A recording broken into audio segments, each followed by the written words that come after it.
Hi everyone, my name is Laura. If you are new here, welcome. If you're not, welcome back. Thanks for clicking on this video.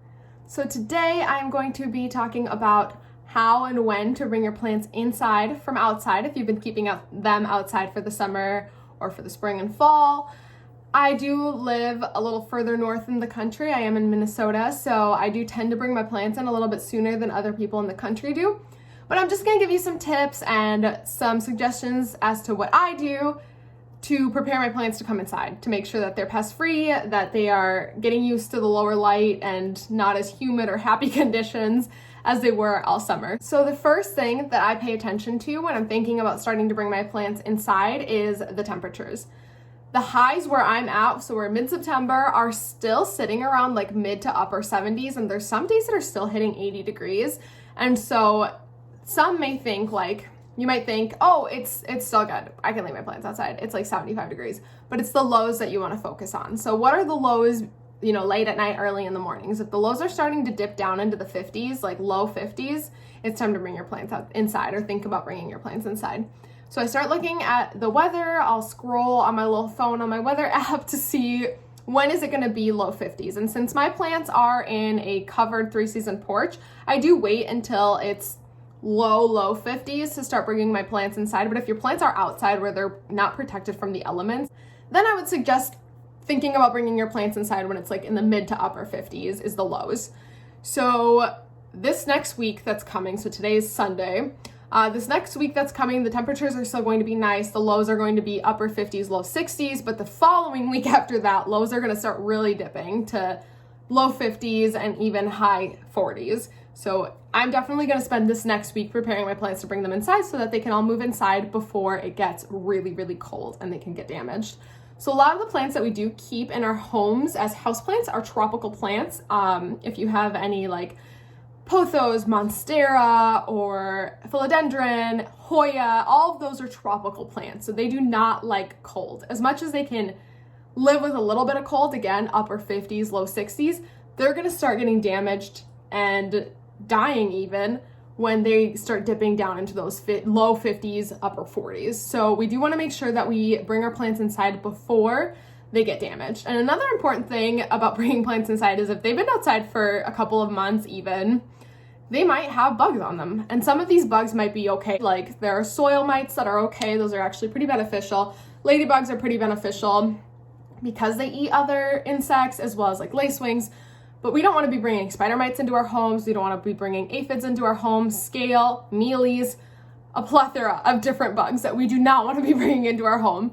And so we want to make sure that when we're bringing plants into our home, we're not also introducing those pests into our plants that never went outside, because the worst time to have a pest outbreak, in my opinion, is in the middle of winter when you can't isolate a plant outside because it will die. So let's prevent that by double checking our plants before we bring them inside. So I'm going to take you over to my porch now and talk you through what I'm going to do, as well as the steps I'm going to take, and show you some of the steps that I'm going to take in the next week or so to start preparing my plants to bring them inside. Okay, I'm out on my porch. It's a little bit gloomy, so the lighting might be a little off, but I'm going to do the best that I can. I'm going to show you maybe on a couple of plants what I'm going to do to take them all inside. So let me just give you a quick pan of what this room is looking like right now. So here is an idea, kind of, sorry for the backlighting, of what the space is looking like and what all these plants have got to go somewhere. And that somewhere is inside of my home. And I did sell some of them. I did go through, pick out the plants that I kind of knew I wanted to sell anyways. And so I did do that, but some of these plants I want to keep. I mean, all these plants that are left are the ones I want to keep. Like, look at this silver sword. I'm not getting rid of her. What the heck? Like, hello? But yeah, I'm going to have to come up with a tactic for bringing them inside. And I'm also going to show you kind of where I'm going to place them, because if you've seen any of my houseplant tours, you know my house is pretty full of plants. And maybe even after I've brought them all inside, because again, like I said, I'll be doing this over the next week or so. Once they're all inside, I'll kind of do a little mini tour of where these plants all ended up. So yeah, these are all the porch plants. So let's grab a few and I'll demonstrate what I do to prepare them to bring them inside. Okay, so these are the two plants that I've picked out to show you how I'm moving plants inside. So the first thing that I'm going to do, and I recommend this if you're introducing new plants into your home, if you're moving maybe some sensitive plants near other plants that they've never been around. I recommend this in so many different scenarios. Spraying each leaf and wiping it with a neem oil mixture. And I know that sounds probably really daunting because, as you can tell, this plant has a lot of leaves. And wiping this plant down does not seem easy, but let me tell you, it is worth the stress and like the time that it takes to do it. Later, you're not going to have to worry about pests. And this is a good way to inspect every like inch of your plant if you are really worried.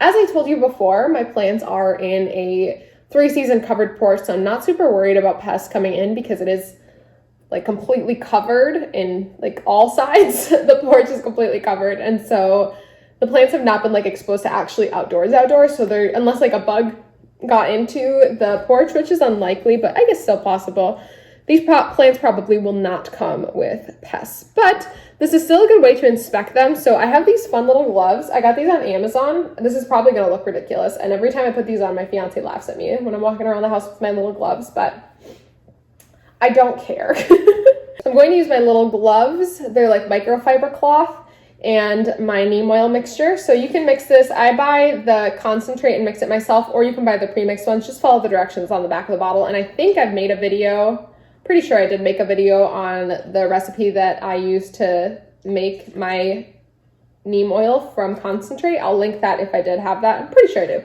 But anyway, what I do is I go through every single leaf. Again, this seems a little bit daunting, but it really goes a lot faster than you'd think. And you can either spray directly on the leaf and just wipe it. And the reason I like the gloves is because I can wipe both sides at the same time while still checking for signs of pests. So some signs of pests to look out for are if you have any yellowing spots, any strange markings, any plants that look like they're declining, but they really shouldn't be declining. Webbing, that's a big one for spider mites, any sort of like little webbing, and little fuzzy spots. So that could be a mealybug situation, or any little bumps and bumps on your plants could potentially be a bad sign. So just looking at each leaf individually while you kind of like wipe it down. And the thing I like about these gloves, and they're only like $2 or $3, like they're really not very expensive on Amazon. That's why I recommend them. But the thing about these gloves is you can always spray the mixture directly onto the glove and then just go through and rub the leaves on your plants. And that saves a lot of time. Then you can always do this with a paper towel or a microfiber cloth, but I do find that takes a lot longer. So I did used to do it that way, but it does take a lot longer.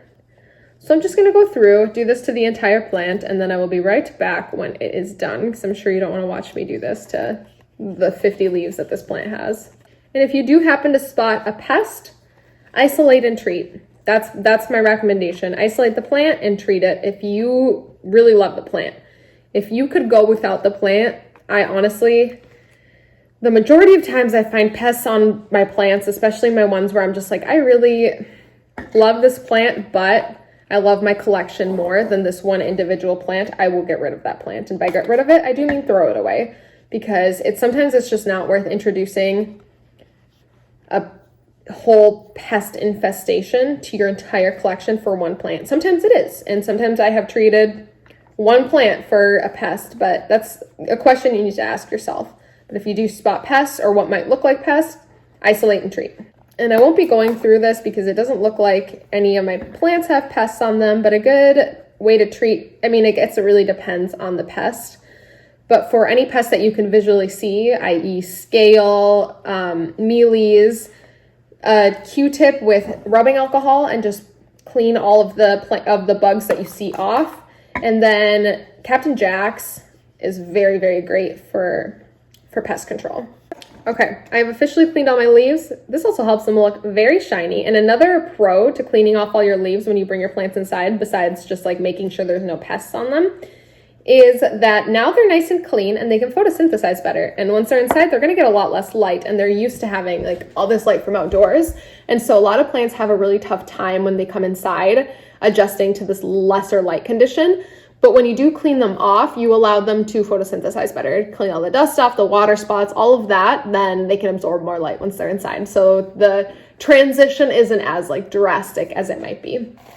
I'm not taking my gloves off yet because now that I'm done cleaning off all the leaves, you can see how shiny and beautiful they are. What I'm going to do is I'm going to go through with my spray, and I'm going to spray the entire surface of the soil and the base of the plant. So any stem, petiole, and again, I didn't find any pests, so this plant is good to go.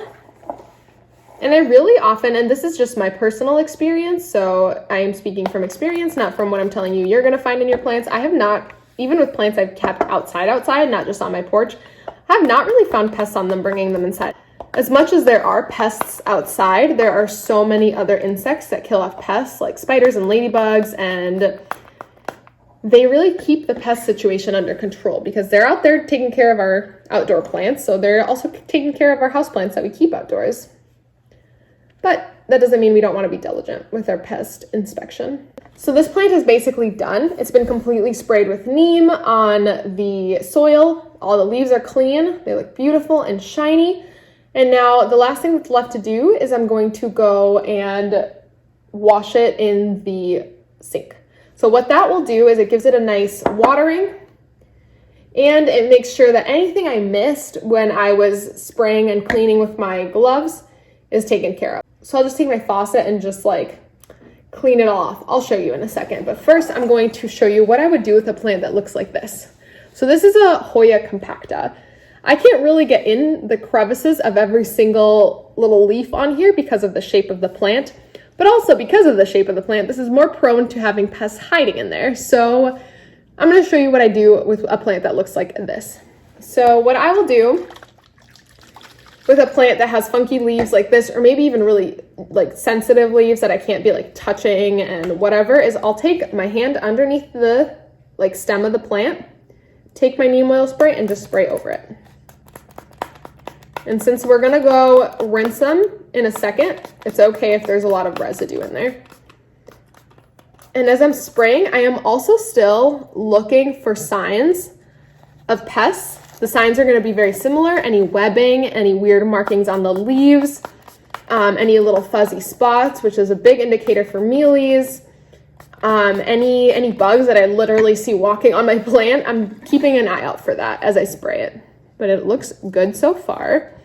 And I'm still going to spray the whole base of the plant as well. But yeah, plants that are a little more sensitive that you can't just like be rubbing the leaves, we want to still be gentle with because we don't want to destroy our plants. But we can still do a little bit of prevention with them. So now I'm going to take you over to my sink. I'm going to remove my silly gloves. And I'm going to take you over to my sink and show you what I do to rinse them off. So here are my two plants. I do recommend that you start bringing your plants inside before you do a big watering, so that when you do bring them inside, you can rinse them off and not worry about overwatering. So what I'm going to do is I'm going to open my faucet over here. And if your faucet has this option, use it. It's amazing, like the spray option. Let's see. Like that. If not, that's okay. You don't need this. You can use a normal faucet. And mine detaches, so if yours does that too, awesome. If it doesn't, that's okay. You can still use it, and I'll just give them a nice rinse. Make sure I get all the foliage. That way, anything that I might have missed that was on the petioles, any of that, I can make sure I get. And I'm making sure that my water is room temperature, because the plants are used to being out there in like nice warm conditions. I don't want to stress them out by spraying freezing cold water on them. So just room temperature water is perfect.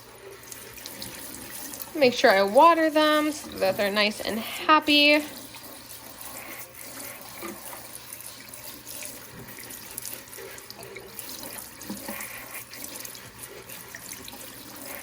Okay, and I am all done with that. I will let them drain for a little bit, and then I will show you where I'm going to place them. So one big setback that I'm experiencing, and maybe some of you guys are all experiencing this too, is when I bring my plants inside, I have all of my surfaces already covered in plants.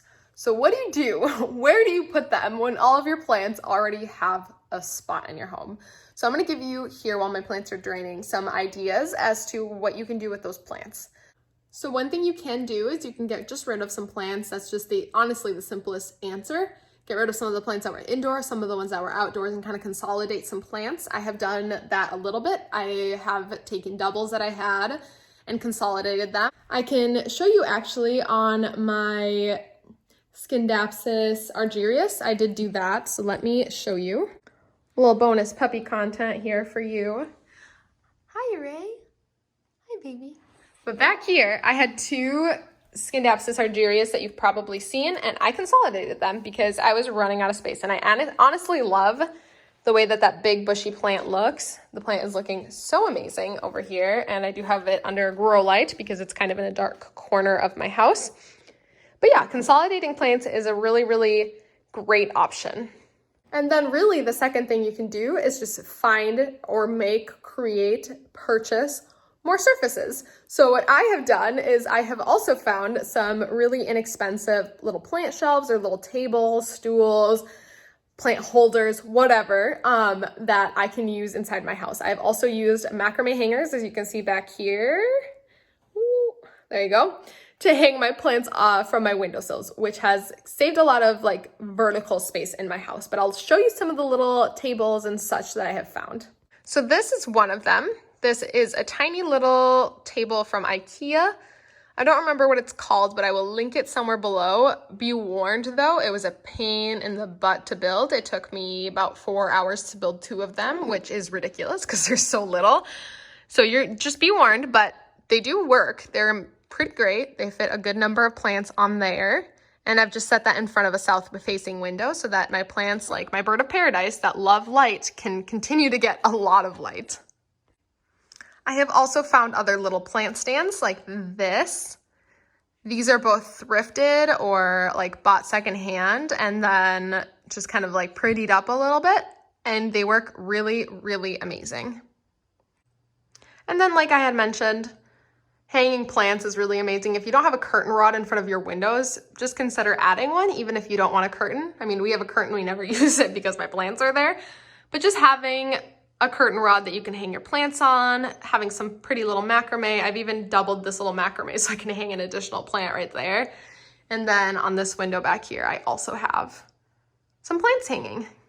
So this is the time to get very creative with where you're gonna put your plants if you really don't want to get rid of any, which is fair, I get it. I really only got rid of about 10 or 15 plants, which might sound like a lot, but when you have 200 or 300 plants, it's really not that many.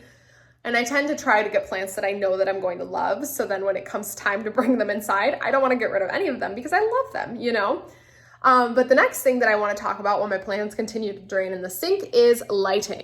We know that our plants outside really love to get that sunlight. Even if you're in a covered porch like mine were, it was an all windows porch. They had south, east, and west facing light constantly all day. So bringing them inside is going to be a little bit tough when it comes to making sure that they're getting enough light. The first thing that you can do to kind of address the lighting situation is get grow lights. And that might not be the best answer for everybody, but it is a good answer for some people. And I have gotten and I use both actual grow lights that you buy on a stand, etc., as well as grow bulbs that I have also gotten, and then I've gotten freestanding lamps and I just screw those in. So let me show you what both of those look like and maybe you can decide if that's a good option for you. So this is one of the lamps that I'm using that I have a grow bulb in this top one. I don't have anything in either of these two, so those are off all the time, but this top one has a grow bulb. I got it secondhand on Facebook Marketplace, so if you don't want to spend a lot of money, just check out Facebook Marketplace and places like that, Craigslist, etc. And my Monstera, my very large Monstera is over here because I know it loves, loves, loves light and was not getting enough over here. And then we have grow lights option. And honestly, both of them, if you are thrifty or smart about shopping, can be about the same price. So it really is what you're looking for. These are actual grow lights. So they just clip to the side of my shelf over here. And I'm very thankful I have this massive shelf over here that fits a lot of my plants. But I keep this light on a timer, and so it's on for about 12 hours a day, off for 12. So that is another option that you do have for lighting your plants. And regardless of the option that you choose for lighting, be it grow lights, grow bulbs, or just putting your plants near a window, Just remember that your plants are maybe going to go through a transition period where they stop growing or throw out some really small growth compared to what they were growing outdoors, because they are in a very different lighting situation. So just be patient with your plants as they adjust. And I think the last thing that I would like to talk about is temperature and humidity. So I guess that's two things, but temperature and humidity are going to be very different outdoors than they were inside of your house. So again, your plants are going to have to just adjust to that. You can help your plants adjust to that by ensuring that you include maybe humidifiers if you can in certain areas with humid happy plants, such as calathea, maranta, very tropical plants.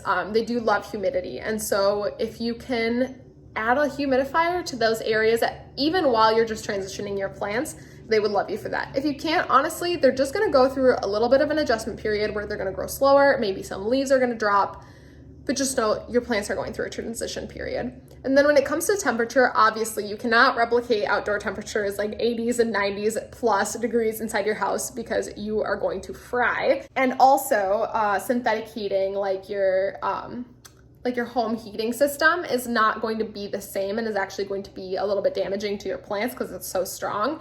So you're going to want to keep your plants near a window for light, but not right up against a window if you can help it, because especially if you're somewhere where it gets cold, your plants are going to get cold damage if they're like touching a freezing cold window. So like I'm in Minnesota, temperatures get really cold here. They can even drop 40 below zero for a couple of days in the winter. If my plants are touching the window in those temperatures, they're going to get cold damaged. And sometimes that you can't really help that. There are some plants that I can't really move anywhere else. So I just know that side of the plant is going to lose a couple leaves because it's going to get cold damaged. But if you want to avoid that, just keep your plants pulled from the window a little bit. And then when it comes to heating, again, your plants are going to go through a transition period because you can't replicate that temperature indoors. So just expect that transition period. Don't panic, oh, my plants are dying. Just expect that transition period. And I guess the real last thing that I want to talk about is watering. Watering is going to be different. It's going to be different for everybody in every home and every condition, but it's definitely going to be different indoors than it was outdoors. So when you are bringing your plants inside, don't keep following that schedule. Maybe you had like a schedule that you were watering them on when they were outdoors because you knew like every 15 days they need water, or maybe it was really hot, so every 5 days they needed water. Indoors is going to be very different. And for some people, depending on their indoor conditions, you might have to water more or you might have to water less. So if your plants are getting less light, generally they need to get watered less. But if they're getting more heat, like synthetic heat from like your heating system in your home, they might actually dry out faster. So just keep an eye on your plants in the first like few weeks or even month that they're inside the house. I would recommend getting a like water gauge that you just like stick in there in the soil. Let me grab mine so I can show you. So something like this that you can just stick in the soil and check how wet the soil is, at least while you're getting used to like how often to water them indoors, because it really is very different from when you're outdoors, and you can't really predict whether it's going to be more or less until you're like in the moment. So just keeping an eye on that to make sure you're not over or under watering your plants, because those are two easy ways to kill off your plants. So let me go check on the ones that were in my sink and we'll see if they are ready to be moved. Okay, these plants are done draining and I'm going to go put them on one of the little shelves that I showed you that I got, and I'll talk about why I decided to put them there. So this shelf is where I have decided to place my two plants that I have brought inside. It is, like I showed you earlier, right up against that south-facing window that looks out onto my porch. So it is kind of dappled southern light because it does go through the porch first. But I like this plant here, or these two plants here, I guess, because I know that out there they were getting very direct southern light. So moving them here is not as like drastic of a change as than if I would have moved them to like a north window or an east window. So I want to give them some time to adjust over here. And if I see that they're doing well and then I want to move them to a lesser or lower lighting area, I can do that once I'm sure that they're like well established here and doing well. So yeah, that's, I guess, all I have to say about moving plants indoors. Just make sure you're looking at the weather in your area and give yourself time. Give yourself time to move them inside. Don't expect to move all your plants inside in one day. Give yourself about a week. So if you see that the temperatures are going to start dropping in the next week, it's time to start moving them inside. If you still have about a month until the temperatures start dropping, then start maybe in 2 weeks so that you give yourself time, because it is a time-consuming process. And that's it for today. Thank you so much for watching. If you enjoyed this, give it a thumbs up. If you didn't, give it a thumbs down. Let me know what kind of content to make for you, and I'll see you in my next one. Bye!